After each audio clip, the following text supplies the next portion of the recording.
ప్రార్థించుకొని దేవుని యొక్క వాక్యములకు వెళదాము. మన మధ్యలో ఉన్న కొండమ్మ గారు ప్రార్థిస్తారు. స్తోత్రములు స్తోత్రములు స్తోత్రములు ప్రభు. పరిశుద్ధుడా, మహోన్నతుడా, మహాగణుడా, స్తోత్రం ప్రభు. ఇంతవరకు ప్రభు నాయన మమ్మల్ని కాచి కాపాడిన ఉచితమైన ప్రేమ కృపను బట్టి స్తోత్రాలు ప్రభు. అదిగా తండ్రి, ఈ దినం మాకు అనుకూల పచ్చిన దినం బట్టి స్తోత్రాలు వందనాలు ప్రభు. నాయన అయా సమయం పోనీక సదిమతికి చేసుకోండి, అజ్ఞానులు కాకుండా జ్ఞానముగా నడుచుకునే కృప అనుగ్రహించని స్తోత్రాలు వందనాలు ప్రభు. నీ దాసుని చిలుచాట్ను మరుగుపరుచుకొని మీరు అభిషేకించి నీ వర్తమానం అందిస్తుండగా తండ్రి నీ స్తోత్రాలు వందనాలు ప్రభు. నాయన ఈ స్థలం అంతా నీ ప్రసంతం నింపమని ప్రార్థిస్తూ నీకు వందనాలు స్తోత్రాలు. ఈ స్థలమును నాయన అదిగా తండ్రి పరిశుద్ధపరచండి, పవిత్రపరచండి. ఏంటి నాన్న దుష్టుడు ఇక్కడ దాడి చేయకున్నట్లు మీరు తోడుగుండి నీ ప్రసంత నింపమని ప్రార్థిస్తూ నీకు వందనాలు స్తోత్రాలు ప్రభు. నీ వాక్యం వింటున్న ప్రతి ఒక్క హృదయాలు నాయన క్రియ జరిగేదానికి మీ సహాయాన్ని అనుగ్రహించమని ప్రార్థిస్తున్న స్తోత్రాలు వందనాలు ప్రభు. నాయనదిగా తండ్రి మనుషుల పైరుపును చూస్తున్న హృదయం చూసే దేవుడు కనుక నీకు వందనాలు స్తోత్రాలు ప్రభు. నీ మాటలు నాయన మాకు ప్రయోజనకరంగా దీవెనకరంగా నీకు వందనాలు స్తోత్రాలు ప్రభు. నాయన అయ్యాదిగా తండ్రి ఆ మాటలు విన్నప్పుడు పెడచూ పెట్టకుండా నాయన శ్రద్ధగా ఈయనే గ్రహించి వాటి ప్రకారం నడుచుకునే కృప ఒక్కొక్కరికి అనుగ్రహించి దీవించమని యేసుక్రీస్తు నామములో ప్రార్థించి స్తుతించి అడుగుతున్నాం తండ్రి, ఆమేన్. దేవునికి మహిమ కలుగునుగాక. దేవుని యొక్క వాక్యము తెలియపరుస్తున్నది ప్రియులారా. పరిశుద్ధ గ్రంథముల నుండి మార్కు సువార్త 4వ అధ్యాయము కొన్ని వచనములను గమనించినట్లయితే, యేసుక్రీస్తుల వారు దోణి మీదకి ఎక్కి కూర్చుండి అక్కడున్న ప్రజలకు శిష్యులకు తెలియపరుస్తున్నాడు. ఎలాగ తెలియపరుస్తున్నాడు? ఒక ఉపమాన రీతిగా తెలియపరుస్తున్నాడు. వినండి అంటున్నాడు ప్రియులారా. ఇదిగో విత్తువాడు విత్తుటకు బయలు వెళ్ళెను. వాడు విత్తుచుండగా కొన్ని విత్తనములు త్రోవ పక్క పడెను, కొన్ని రాతి నెలలు పడెను, కొన్ని ముళ్ళ పొదలు పడెను, కొన్ని మంచి నేలలు పడెనని దేవుడు వాళ్ళకు తెలియపరుస్తున్నాడు. త్రోవ ప్రక్కన పడిన వారు ఎవరనగా వారు దుష్టులు. దేవుని నమ్ముకోకుండా వాళ్ళ ఇష్టానుసారం జీవితం జీవిస్తూ దుష్టత్వంలో తిరుగుతున్న వారు కాబట్టి, వారు దుష్టులు కాబట్టి దుష్టుల ఆలోచన చొప్పున నడవకుండా మీరు ఉండాలి. వారు విన్నా కూడా వాళ్ళు గ్రహించరు కాబట్టి వారితో మీరు స్నేహం చేయొద్దు, వారితో మీరు నడవద్దని దేవుడు వారికి తెలియపరుస్తున్నాడు. రెండవది చూసినట్లయితే రాతి నేల పడిన విత్తనము పాపులు.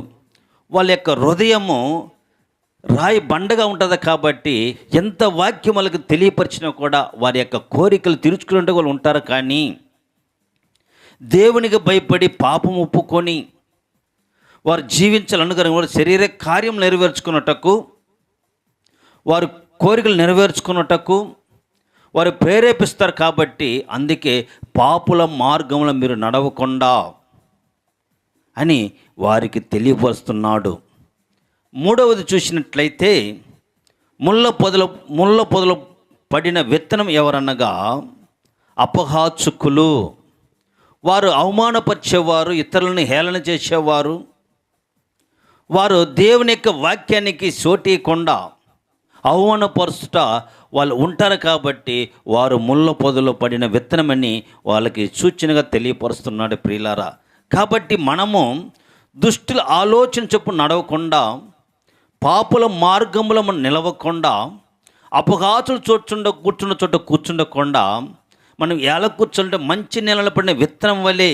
మంచి నెలలు పడిన విత్తనం ఎవరన్నా అంటే దేవుని బిడ్డలు, దేవుని ఆరాధించేవారు, దేవుని యందు భయభక్తి లేని వారు, దేవుని మాటకు లోబడిన వారు, దేవుని ఇష్టడుగా జీవించేవారు, యథార్థవంతులు, న్యాయవంతులు, నీతిమంతులు, ఆయనకి ఇష్టలుగా జీవించేవారిని మంచి నిలబడిన విత్తనం అంటారు ప్రియులారా. వారు ముప్పదంతులుగాను 60 100 ఫలించడానికి కారణం ఏంటంటే దేవుడు చెప్పిన మార్గంలో నడుస్తూ దేవునికి అనుగుణంగా జీవిస్తూ ఆయన చెప్పిన వాక్యానుసారంగా నడుచుకుంటున్నారు కాబట్టి వారి యొక్క కోరికలను, వారి యొక్క ఆలోచనలను, వారి యొక్క ప్రతిదీ కూడా ఆయన నెరవేరుస్తూ వారికి సహాయం చేస్తూ మంచి నేలను పడిన విత్తనం మేల ఉన్నదంటే నీటి కాలను వారబడిన చెట్టు ఎలాగుంటుంది, పచ్చగా ఉంటుంది. అలాగూ దేవుని యందు భయభక్తులు దేవుని నమ్ముకునే బిడ్డలు అలాగ పచ్చగా ఉంటారు. దేవుని ఆశీర్వాదాలు పొందుకుంటాము, మనం బహుగా ఫలిస్తాము. దేవుడు మన ఉన్నతమైన స్థితిలోకి తీసుకొస్తాడు. ప్రియులారా, మనం ఎక్కడ వెళ్ళినా, ఇక్కడెక్కడ భూలోకంలో జీవించినా కూడా దేవుడు మనల్ని కాపాడుతూ ఉంటాడు. అందుకే ఒక వాక్యం మనం గమనించినట్లయితే లేవీకాండము 25వ అధ్యాయము 19వ వచనములో ఇక్కడ చూసినట్లయితే, అప్పుడు మీరు ఆ దేశములో సురక్షితంగా నివసించెదరు, ఆ భూమి ఫలించిన మీరు తృప్తిగా భుజించి దానిలో సురక్షితంగా నివసించెదరు అంటున్నాడు. ప్రియులారా, ఈ లోకములో మనము దేవునికి ఇష్టలుగా మనం జీవించినప్పుడు ఈ భూలోకంలో సురక్షితంగా ఉంటామంట. రెండోది చూసినట్లయితే మన యొక్క పనిని అని ఆశీర్వదిస్తాడంట. మనము తృప్తి పొంది ఉంటామంట. ఈ దేశంలో సురక్షితంగా నివసిస్తారని చెప్తున్నారు. కాబట్టి మనము ఈ దేశంలో మనం ఉండాలంటే, మన బ్రతిని కాలము మనం సురక్షితంగా ఉండాలంటే మనము దేవుని యందు భయభక్తులు కలిగి జీవించాలి. అలాగ జీవించినప్పుడు దేవుడు మనల్ని ఈ లోకంలో సురక్షితముగాను నివసింపజేస్తాడు. మన కష్టములు, వ్యాధులు, బాధలు అన్నీ తొలగించి ఆయన ఇష్టలుగా మనం చేర్చుకుంటాడని వాక్యము తెలియపరుస్తుంది.